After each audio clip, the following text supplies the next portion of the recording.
नमस्कार, मैं हूं आपके साथ इंशान। नेशनल टुडे 24 पे आप सभी का बहुत बहुत स्वागत है। बता दी ये खबर उत्तर प्रदेश के फिरोजाबाद जिले में जिला मुख्यालय पर पीड़ित परिवार ने दिया धरना। पीड़िता का आरोप है कि 3 सालों में 2 थानों की पुलिस नहीं ढूंढ पाई पीड़िता के पति को। पुलिस द्वारा पीड़िता व उसके परिवार को ही आरोपी बना दिया गया। जी हां, पीड़िता महिला का आरोप है कि 3 वर्षों से वह थाना व कोर्ट के लगातार चक्कर काट रही है।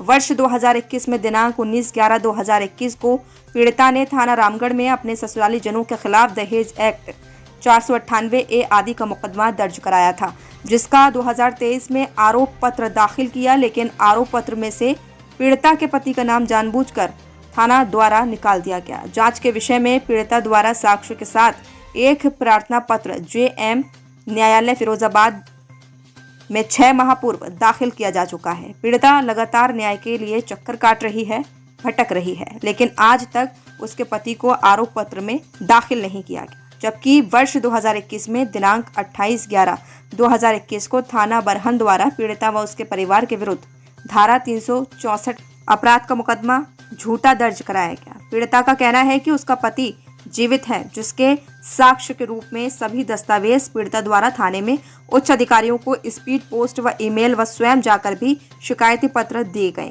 लेकिन आज तक कोई कार्यवाही नहीं हुई। और जब पीड़िता थाना रामगढ़ जाती है तो थाना रामगढ़ द्वारा कहा जाता है कि बरहन थाने में आपके खिलाफ केस दर्ज है। पीड़िता का आरोप है कि थाना रामगढ़ के द्वारा कहा गया कि जांच कराएं और अपनी कार्यवाही आगे बढ़ाएं।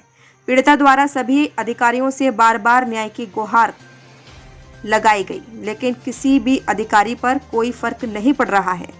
लगातार पीड़िता दर दर की ठोकरें खा रही है, भटक रही है। उसका कहना है कि वह बहुत परेशान है और उसकी एक छोटी सी 3 साल की बच्ची भी है।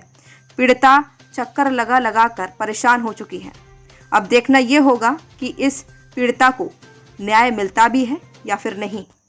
या तुम DM साहब के कार्यालय बैठी हो, क्या क्यों धरने बैठी हो?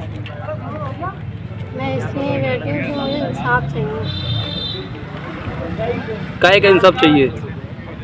मेरे ससुराल वालों ने मेरे ऊपर मेरे पति को भगा दिया और मेरे घर वालों के ऊपर अपराध का इल्ज़ाम लगा दिया कि हम लोगों ने अपराध किया और गायब कर दिया। मैं चाहती हूँ मेरे पति आ जाए। तो आप इसके लिए अधिकारियों से नहीं मिली? मैं बहुत मिली, मैं सबसे मिली, पुलिस वालों से, SP से, सबसे। तो सबने मुझे बस धमकियाँ दे रहे हैं, गालियाँ वगैरह, गंदी गाली वगैरह। रामगढ़ थाने जा रही हूँ तो बरहन थाने कह रहे हैं कि बरहन थाने जाओ। बरहन थाने जा रही हूँ तो रामगढ़ थाने कह रहे हैं। और बरहन थाने जाती हूँ तो वो लोग मुझे पकड़ने की धमकी देते हैं। तो कहते हैं क्या अब किसी तुम आई तो तुम्हें जेल पहुँचा देंगे। यहाँ कब से बैठी हो तुम? यहाँ तो मैं आज ही बैठी हूँ। वहाँ मैं परेशान हुई, मेरी कोई सुनवाई नहीं हो रही है। और यहाँ तक मैंने स्टेटमेंट बैंक खाते का वो निकालवा लिया है, खाता जिससे वो अंगूठे से पैसे निकाल लिया है। जीवित हैं तो भी कोई सुनवाई नहीं हो रही है। देखिए, किसी भी व्यक्ति को, महिला को, कोई भी हो, जब बहुत ज़्यादा परेशानी हो जाती है ना, किसी को शौक़ नहीं होता कि वह अपना घर बार छोड़ के परिवार सहित यहाँ पर जिलाधिकारी कार्यालय के बाहर बैठे हुए हैं कि मैं यहाँ के बैठूँ, ना ही ये किसी राजनीतिक उद्देश्य से बैठे हुए हैं। इनकी कहानी बहुत ही दर्द भरी है। मैं आपको बताऊं, जब ये मेरे संपर्क में आए, मैं एक सामाजिक कार्यकर्ता भी हूँ, एक आम आदमी पार्टी में एक पद भी है मेरे पास, उस नाते भी एक एडवोकेट हूँ। जब मैंने इनकी कहानी सुनी, हमने लीगली प्रोसेस करे उस पर।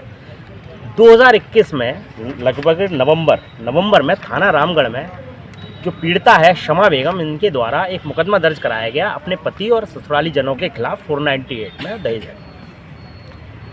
जब इनके ससुराली जनों को पता लगी कि हमारे विरुद्ध मुकदमा दर्ज हुआ है, तो बहुत ही इनके ससुराली जन बहुत शातिर थे।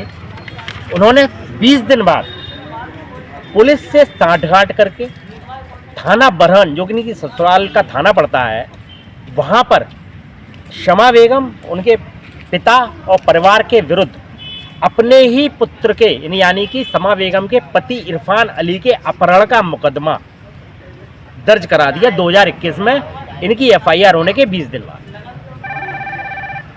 उस FIR पर पुलिस द्वारा इनको और इनके परिवार को परेशान किया जाने लगा, क्योंकि आप सभी जानते हैं कि IPC 366 जो है या अपहरण का जो मुकदमा है वो संज्ञेय अपराध है, और यदि किसी व्यक्ति को गायब कर लिया जाए तो ये तो बहुत ही अपराध हो गया। तो पुलिस को मालूम था ये क्योंकि मुकदमा झूठा लिखाया गया है, इसलिए सिर्फ इनको घर आकर परेशान करते थे, फ़ोन पे परेशान करते थे। और आज तक 2021 से 2024 हम लोग खड़े हुए हैं, अप्रैल महीने, आज 1 अप्रैल है, और जिसको कि हमारी भारतीय अप्रैल फूल कहते हैं लोग। मुझे लगा कि आज का दिन कि दोनों थानों की पुलिस, थाना रामगढ़ की और थाना बरहन की पुलिस, इस पीड़ित को अप्रैल फूल बना रही है, क्योंकि 498 के मुकदमे में यदि मैं बात करूं तो 2 वर्ष तक चार्जशीट यानी कि आरोप पत्र 173(3) का दाखिल नहीं किया गया, जबकि आरोप पत्र दाखिल किया तो उसमें से पति का नाम ही निकाल दिया गया, सिर्फ इस आधार पर कि आपके विरुद्ध में आपके पति को अपहरण करने का मामला दर्ज है। और ना ही थाना बरहन पुलिस द्वारा, IO द्वारा अभी तक कोई भी आरोप पत्र न्यायालय में दाखिल किया गया, ना ही उस पर कोई अंतिम रिपोर्ट लगाई गई, और ना ही अभियुक्त जो कि समावेगम अभियुक्त है उनके अनुसार उनको गिरफ्तार किया गया। तो ये रिश्ता क्या कहलाता है ये समझ में नहीं आ रही ससुराली जनों का और पुलिस का साठगांठ का। माननीय न्यायालय में हमने जांच के लिए, एक निष्पक्ष जांच के लिए आवेदन भी दिया था लगभग 6 महीने पहले। 6 महीने से हमारे न्यायिक मजिस्ट्रेट महोदय ने कई बार SO साहब को तलब भी करा, IO को तलब किया, लेकिन अभी तक IO साहब हाजिर नहीं हुए। बार बार यही कह रहे हैं कि विवेचना जारी है, विवेचना जारी है। इसी दरमियान पीड़िता द्वारा रो धो के, जो कि हमें बताया गया कि बरहन बैंक से अपने पति का जो बैंक खाता इनके पास था, आधार कार्ड था, उसके आधार पर स्टेटमेंट निकलवा के लाया गया, और जिससे कि पता चलता है एविडेंस से कि उस स्टेटमेंट के अनुसार इनका पति जीवित है और अंगूठा लगा लगा कर पैसा निकाल रहा है, और नए स्टेटमेंट के मुताबिक वह आज कहीं नौकरी कर रहा है जिसकी सैलरी भी आ रही है। इतना सब साक्ष्य होने के बाद न तो बरहन पुलिस कोई काम कर रही है, न थाना रामगढ़ की पुलिस काम कर रही है, और ना ही इस पीड़िता को, समा बेगम को न्याय मिल पा रहा है, न न्याय के मंदिर में न्याय। इसीलिए आज ये मजबूर है, जिसका कि ये संक्षेप में विवरण है। आखिर क्या अब इसको न्याय मिल पाएगा या नहीं मिल पाएगा, ये तो हमारा प्रशासन और शासन ही तय कर सकता है।